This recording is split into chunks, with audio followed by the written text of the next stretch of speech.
रहे थे सुभद्रा कुमारी चौहान द्वारा रचित झांसी की रानी। इसके 2 भाग हमने पढ़ लिए थे, आज हम तीसरा भाग पढ़ेंगे। बताया देखो, अनुनय विनय नहीं सुनती है विकट शासकों की माया। यानी रानी लक्ष्मीबाई ने उनसे विनय की, प्रार्थना की कि मेरे पतिदेव का देहांत हो गया है, आप इस प्रकार से कब्जा मत कीजिए। फिर भी अंग्रेजों ने ये बात नहीं सुनी। व्यापारी बनकर दया चाहता था जब यह भारत आया। जब अंग्रेज भारत में आए थे उस समय उन्होंने यहाँ व्यापार करने की अनुमति मांगी थी। उन्होंने कहा था दया करके हमें भारत में व्यापार करने की अनुमति दीजिए। डलहौजी ने पैर पसारे, अब तो पलट गई काया। डलहौजी ने यहाँ पर पैर पसारे, ने अपना साम्राज्य स्थापित कर लिया, अपने भारत पर उन्होंने अधिकार कर लिया था। अब पूरी परिस्थितियां बदल गई थी। राजाओं और नवाबों को उसने पैरों ठुकराया। राजा और नवाब जो होते थे, बड़े बड़े राजा थे भारत के और बड़े बड़े नवाब थे, उनको भी उसने अपने अधिकार में ले लिया, अपने काबू में ले लिया। रानी दासी बनी ये दासी अब महारानी थी। रानी दासी बनी, रानियां तो सबको, जो भारत की रानियां थी उनको दासियां बना दी। यानी अंग्रेजों ने अपने वश में कर लिया और अपने अधिकार में ले लिया था। इसलिए वो क्या हो गई, उनकी रानियां, राजाओं की रानियां थी, वो दासियां बन गई। और जो अंग्रेजों की पत्नियां थी वो अब महारानियां बन गई है। जो भारत में एक तरह से दासियां बनकर आई थी वो रानियां महारानी बनी है। बुंदेले हर बोलों के मुंह हमने सुनी कहानी थी, खूब लड़ी मर्दानी वह तो झांसी वाली रानी थी। छिनी राजधानी दिल्ली की, लखनऊ छीना बातों बात। यानी राजधानी दिल्ली पर भी अंग्रेजों ने अधिकार कर लिया था, कब्जा कर लिया था। और लखनऊ पर भी उन्होंने बातों ही बातों में अधिकार कर लिया था। कैद पेशवा था बिठूर में, हुआ नागपुर पर भी घात। नागपुर का भी घात हो गया और पेशवा बाजीराव थे, उनको बिठूर जेल के अंदर बंद कर दिया गया, कैद कर दिया गया। उदयपुर, तंजौर, सतारा, कर्नाटक की कौन विशाल। इनकी तो इनके आगे क्या इतनी हिम्मत थी कि टिक सके। अंग्रेजों ने बड़े बड़े राज्यों को अपने काबू में कर लिया, अधिकार में कर लिया था। तो ये छोटे राज्य थे, इनको भी अपने राज्य में मिला लिया। जबकि सिंध, पंजाब, ब्रह्मपुत्र भी अभी हुआ था वज्र निपात। अभी अभी इन्होंने सिंधु, ब्रह्मपुत्र और पंजाब पर भी क्या कर दिया, सिंध प्रांत, पंजाब प्रांत और ब्रह्म प्रांत था, उसके ऊपर भी इन्होंने हमला कर लिया। बंगाल, मद्रास आदि की भी तो यही कहानी थी। बंगाल और मद्रास की भी यही कहानी थी, उनके ऊपर भी अंग्रेजों ने अपने अधिकार कर लिए थे। बुंदेले हर बोलों के मुंह हमने सुनी कहानी थी, खूब लड़ी मर्दानी वह तो झांसी वाली रानी थी। रानी रोई रनवासों में, बेगम गम से थी बेजार। रानी रोई रनवासों में, रानियां सारी जो इस प्रकार से उनके राजाओं को कैद के अंदर बंद कर दिया जाता था, इस कारण से रनिवासों यानी रानियों के जो बने हुए महल थे उनमें रोती थी। और बेगमें थी वो गम से बेजार थी, यानी गम में डूबी हुई थी। उनके गहने कपड़े बिकते थे कलकत्ता के बाजार। उनके गहने और कपड़े, जो राजा महाराजाओं की रानियां थी, नवाबों की जो बेगमें थी, उनके कपड़े और गहनों की नीलामियां लगती थी, खुलेआम नीलामी होती थी और कलकत्ता के बाजार में उनको नीलामी करके बेचते थे। सरेआम नीलामी छापते अंग्रेजों के अखबार। नागपुर के जेवर ले लो, लखनऊ के ले लो 9 लाख हार। नागपुर के जेवर और लखनऊ के 9 लाख हार जो प्रसिद्ध थे, उनकी नीलामियां होने लगी। राजाओं के गहनों को, रानियों के जो गहने थे उनकी नीलामियां होने लगी, नीलामी कर करके बेचते थे। यानी भारतीय लोगों की बेइज्जती करनी शुरू कर दी। यों पर्दे की इज्जत परदेसी के हाथ बिकानी थी।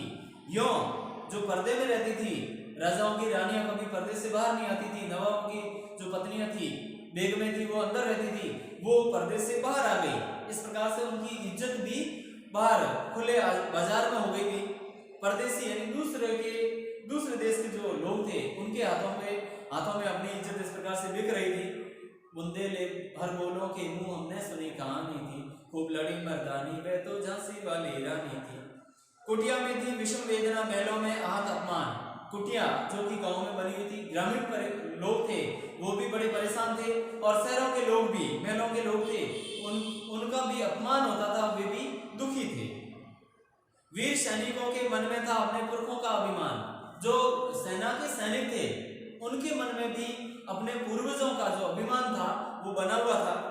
नाना धुंधु पंत पेशवा जुटा रहा था सब सामान।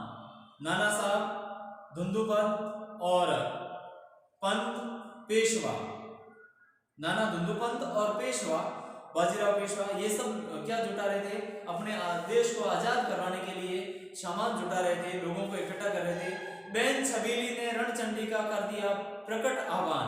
बेन छबीली यानी रानी लक्ष्मीबाई ने खुला आह्वान कर दिया कि अब तो रणचंडी का रूप धारण करना पड़ेगा, अर्थात आमने सामने की लड़ाई शुरू करनी पड़ेगी। हुआ यज्ञ प्रारंभ, उन्हें तो सोई ज्योति जगानी थी।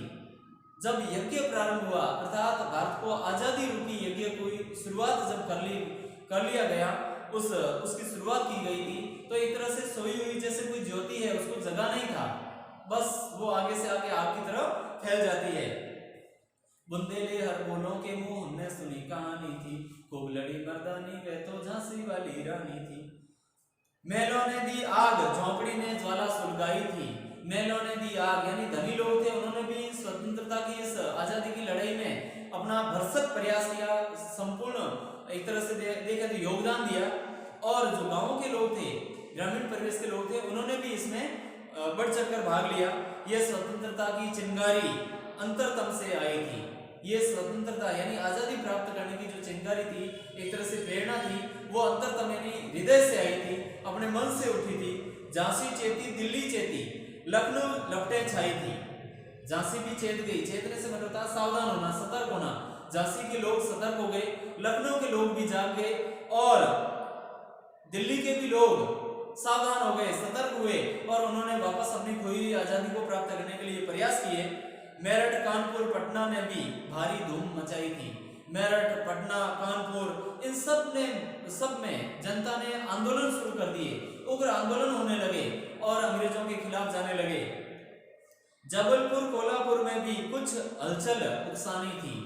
जबलपुर और कोल्हापुर में भी यानी भारत के संपूर्ण भारत में, भारत के सभी राज्यों में एक तरह से आजादी का बिगुल बज रहा था। सभी लोग आजादी के लिए लड़ाइयां लड़ रहे थे।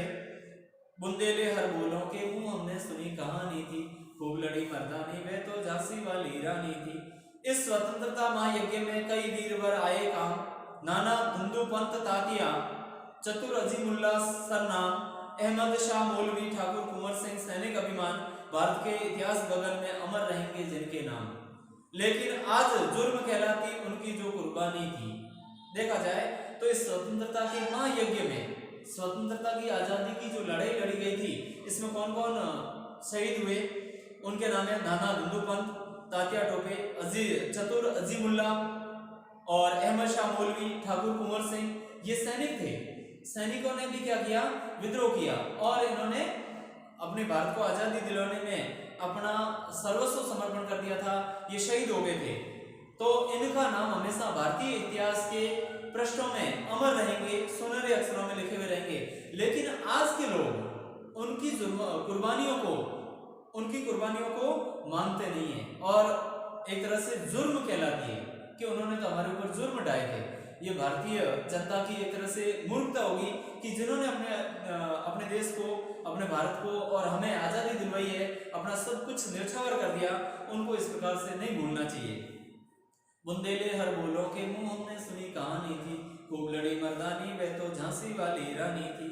इनकी गाथा छोड़ चले हम झांसी के मैदानों में। इनकी गाथाएं छोड़ो, इन्होंने तो ये किया ही था, अब झांसी के मैदानों में चलिए।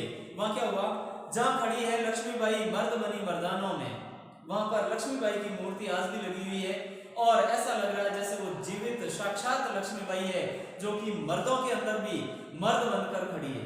हालांकि वो औरत थी, फिर भी उसकी वेशभूषा और उसके कार्य, उसकी वीरता देखें तो वो किसी पुरुष से कम नहीं थी।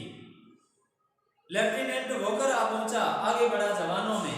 लेफ्टिनेंट वॉकर आता है, झांसी के मैदान में उसको घेरा, वहां पर लेफ्टिनेंट वॉकर आता है और वो आगे बढ़ता है जवानों के साथ में रानी लक्ष्मीबाई को घेरने के लिए, मारने के लिए आगे बढ़ता है।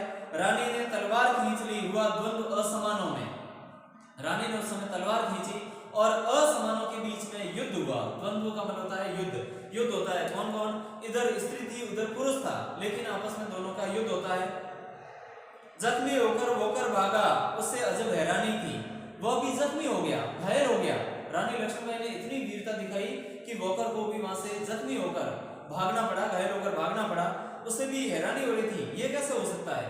बुंदेले हर बोलों के मुंह हमने सुनी कहानी थी, खूब लड़ी मर्दानी वे तो झांसी वाली रानी थी। तो इस प्रकार से अपन ने आज तीसरा भाग पढ़ा। अगले वीडियो में हम इससे अगला भाग पढ़ेंगे। तब तक आप इसका अच्छी तरह से सहस्वर वाचन करें और अध्ययन करें। धन्यवाद।